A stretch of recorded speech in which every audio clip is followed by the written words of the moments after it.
The 2023 Formula 1 season might not have been the most interesting season to watch in terms of competition, but it sure didn't disappoint when it came to close racing and crashes. From start to finish, there were all kinds of crashes, and to our relief, none of them left serious or permanent injuries to the drivers. Nonetheless, they're here to remind us that the F1 drivers are just humans after all, but they also remind us that one wrong turn and one small mistake can lead to something very serious. So, let's have a look at the worst F1 crashes in 2023. Australia race restart. Now let's start with something from the early bits of the season, more precisely the race restart in Australia. This was one of the most chaotic restarts a Formula 1 race could imagine, and the fact that the positions were reinstated right after the red flag was brought out speaks volumes about the magnitude that the crash caused on the entire race. After Sainz missed the braking point and got straight into Alonso, both Alpines crashed into each other after turn 2, and Sargent and De Vries went off the track in the gravel, which only complemented the entire circus show.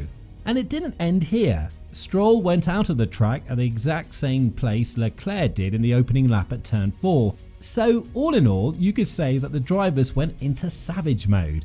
But obviously, with 2 laps remaining, there was a lot at stake, and it was all to play for some of the drivers on the grid, especially both Alpine drivers, who were eager to prove that they were the next big thing in the French team. The race ended in a pitiful way for Sainz, who earned a 5-second penalty for the crash with Alonso, and due to the race ending under the safety car, he had to settle for a weekend without points. Charles Leclerc, Miami. Moving on, we have one of the most jinx moments in the F1 sport, such as Leclerc losing control over the SF23 in the last try in Q3 in Miami. While the commentators were saying how the Ferrari was in peak state and with maximum grip entering into the high-speed corners, Leclerc lost it at the turn 6-7 complex, and this crash caused one of the most interesting starting lineups ever, with Perez starting from pole and Alonso starting P2. That Ferrari, that's going round. Oh, that's not that big at all. That's Charles Leclerc into the barriers. And that is the end of his qualifying session, and there's yellow flags out there, and that is going to slow everybody down. Even though Verstappen started P9 due to him being caught on the wrong side of things with this red flag, it didn't stop him from winning the race and crushing Perez's soul when it came to fighting for the championship. Anyway, I guess you can never talk about how good a Ferrari is until they actually finish one full lap of racing. Sergio Perez, Monaco. Now, this is one of the most bizarre crashes that has ever happened in the sport, let alone Perez's career. We're talking about one of his favourite tracks on the grid, and with the Alpine going out of the pit stop, it seems like Perez lost his attention for 1 second, and that resulted in a crash in turn 1, the most unusual place to crash the car. This is also the race that started the -5 race streak of Perez not making it into Q3, and since it's Monaco, the race you can barely overtake, we know what that effectively meant for his entire race weekend. Well, I guess karma has gotten up to Perez for crashing deliberately at this same place last year. Hungary GP, Perez. Yup, we're not done with Perez yet, and yes, he crashed again in a couple of races after the Monaco GP. This was the debut race of Daniel Ricciardo, who was rumoured to replace Perez if he's not competing at the level of Red Bull. So, during the free practice session, the Mexican driver hit the grass with his wheel approaching turn 5, spun off and slammed into the barriers on the outside of the track, again causing significant damage to the RB19. Many fans were actually asking whether or not Perez was deliberately trying to lose his F1 seat at this point, which to me made a little bit of sense. Lance Stroll, Belgium. Lance Stroll did not have to wait until Vegas to bet on some strategy. He did it much earlier in the season, more precisely in Spa. During the sprint shootout qualifying, Stroll moved to slick tyres on the rapidly drying track, but it seems like he might have done it a couple of laps earlier than he would have wanted to. Making it into SQ2, the fast drying track made Aston Martin believe that they might be onto something. But in the opening lap, the maximum that Stroll could have done was to turn 9 before a snap of the oversteer sent him into the wall, causing some maximum damage off the front of the AMR23. Yeah, he was so tentative. Coming through here, he was off the throttle, no chance of avoiding. But if you think we only have one insert of Stroll in this video, you're in for a surprise. Joe, Netherlands. When it comes to Joe and crashes, nothing will top the Silverstone one from last year. However, the Chinese driver failed to keep all 4 wheels on the track in Zandvoort, the race that was also altered by the rain, just like Spa. The latter stages of the races forced the drivers to switch from full wet to intermediate tyres, and as expected, the quick drying track was not drying fast enough for the drivers to have the maximum amount of grip in turn 1. This is why drivers like Hamilton and Perez also went off at this turn, but managed to keep the car running and far away from the walls, which was not the case for Zhou. The 24-year-old didn't have the luck that Hamilton and Perez had, so he hit the walls with quite the speed and smashed the barrier that particular corner. Luckily for him, he wasn't nearly as injured or traumatized as that Silverstone crash, but it was still one worth making our list. Lance Stroll, Singapore. There we go, we couldn't keep you guys in anticipation anymore, and you would have guessed it from the title of our video anyway.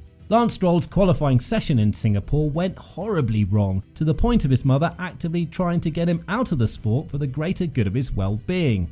After pushing hard to exit Q2, Stroll suffered from a terminal oversteer that sent his car into the wall with a 50G force, similar to the one that Verstappen suffered in 2021 in Silverstone. The car was visibly devastated, and Stroll was actually not even able to participate in the race due to the severe damage that the car sustained from the crash. Big crash on board with Lance Stroll. He was trying to wring the neck of the speed there, and he finds the barrier. On top of that, the Canadian driver was still feeling the after effects of the crash, so the team decided it was best for him to sit out this weekend after all. Sargent, Japan. There's something about the last corners of the race, I can tell you. This time it's Logan Sargent and Japan, and the young American buck has pushed a bit too hard on the gas pedal while trying desperately to get out of Q1, wanting to start his flying lap with as much speed as possible. But Saturday ended horribly wrong for him, and the slight snap on the entry of turn 18 did just enough to throw the Williams car off balance and effectively cause some serious financial impact on the team. Luckily for all, Sargent has escaped unscathed, but that doesn't mean his confidence did not take a huge downfall after this race. Perez, Ocon, Hulkenberg in Qatar. This year's Qatar GP was one of the most anticipated races ever in terms of the weather conditions, but the sprint shoutout has hinted that there'll be an interesting weekend ahead of us as well. It was quite a surprise that Perez had to battle his way into the lower ranks of the grid with such a powerful unit in his hands, but that didn't prevent him from entering into a crash in which he was more or less collateral damage. The three drivers went their way down to turn 2, but with Ocon hitting the front wing of Hulkenberg's car, he started to spin and dived straight into the side of the RB19, sending both of the drivers into the gravel. Hulkenberg continued with the race, but due to the severity of the damage, he had to retire the car as well. What can I say? 3 can never go into 1 in Qatar, or in any other place actually. Magnussen, Mexico. This was the crash that spiced up the Mexican GP's ending a little bit with the red flag. And although it was due to a mechanical failure on the Haas's car, the good thing is that Magnussen managed to get out of it with any serious injuries. The turn 8-9 complex turned out to be way too much for the sustainability of the VF23. And after moment that Kevin Magnussen and his race ending. Something broke there. Yeah. Something broke on the car. And after yellow flags were shown initially, they were quickly turned into red flags due to the barrier damage and the car being parked in a very dangerous spot. It wasn't Haas's season anyway to this point, so the additional financial damage that this crash caused was not greeted with any applause at all. Alex Albon, Brazil crash. This race might even top the Australian one when it comes to crazy starts, as we saw Alex Albon and Kevin Magnussen banging their wheels off each other and ultimately ending the race before making it to turn 1. But it was to be expected given the fact that the drivers have around 200 meters of sprint to the braking point, and the compacted grid did not help the situation at all. The crash was so impactful that the tyre went off flying and hit the rear wing of Ricciardo, causing irreparable damage to his car considering the fact that it weighs around 13 kilos. Lando Norris, Las Vegas. What happens in Vegas stays in Vegas, and we surely hope that this is the last crash that Norris will ever have to suffer in his life due to the nature of this saying. But a bump on the newly asphalted track has seemingly kicked Norris off his perfect balance, making his bad weekend even more miserable as he failed to make it to turn 12 in the opening stages of the track. Luckily for him and for everybody else, there was a runoff area in which Norris was able to absorb the impact and not ruin the race for anybody else. But for the future of the sport, we do hope that this is an issue that will be solved sooner rather than later. Carlos Sainz, Abu Dhabi. Yes, we're not done with free practice crashes, and just because it's the last race of the season, it doesn't mean that drivers are not allowed to send it to the barriers. The second free practice session saw the smooth operator lacking in what he's supposed to be doing the best, smooth gliding on the track, as a snap of oversteer from the dirty air from the car ahead sent the SF23 into the barriers at the opening turns of the track. What can I say? The smooth operator can have off days as well.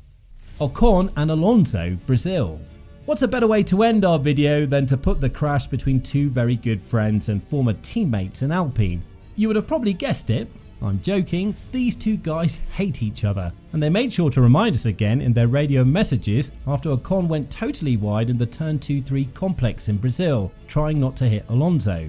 Although the fault was barely to be found in the Spaniard, who was doing nothing but staying out of the way, the fact that he was in the racing line was a bit confusing for Ocon, who had already started his flying lap, calling Alonso idiot for his erratic and reckless behaviour. I guess the bad blood did not die with Alonso leaving Alpine after all. So, what do you think about the worst crashes in 2023? Let us know in the comments down below.